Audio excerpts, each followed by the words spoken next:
My name is Ahmed. I am originally from Aleppo, Syria. I was born and bred in Aleppo. I lived my whole life there up till the point of 2012 when I had to flee Syria. I made the journey across Europe and eventually I arrived in the UK in May 2015.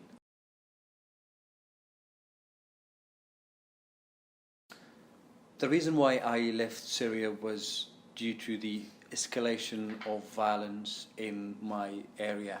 So I was living in a small town at that time, quite peaceful, quite normal life.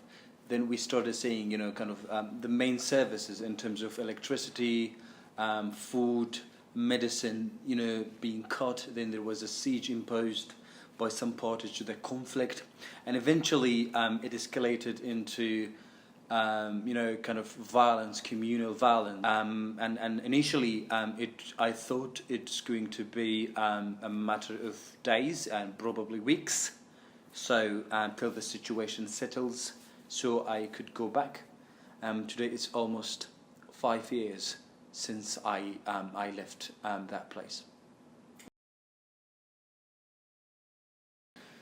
I think the journey initially, the whole idea of filming the journey was something that I wanted to do for a private matter. I wanted to be for my family, close family, who later on joined me in the UK.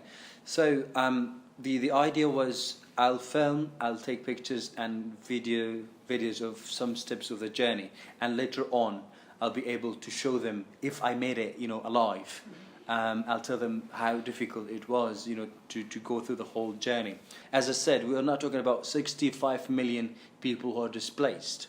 The whole idea was talk about your own personal experience, and eventually these 65 million people will have 65 million stories, which each one of them will have their unique kind of characteristics.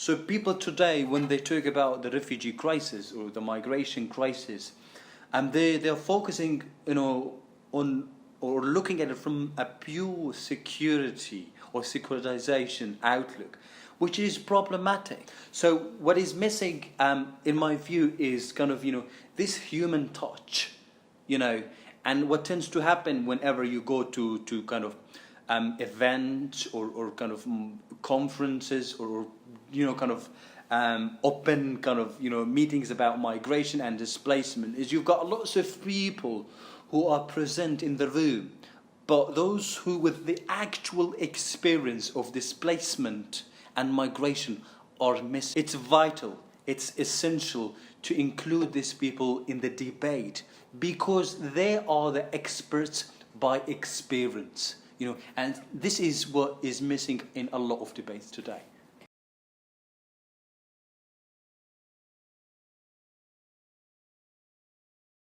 I think these panels, these discussions, and such conferences are very important because whenever you are dealing with an issue which is now becoming a globalized issue, you need to listen to all people from different perspectives. For me, I do appreciate this invitation, and I think there should be more and more engagement. Having this personal first-hand experience is vital, and it enriches, the debate and it contributes to the whole general debate.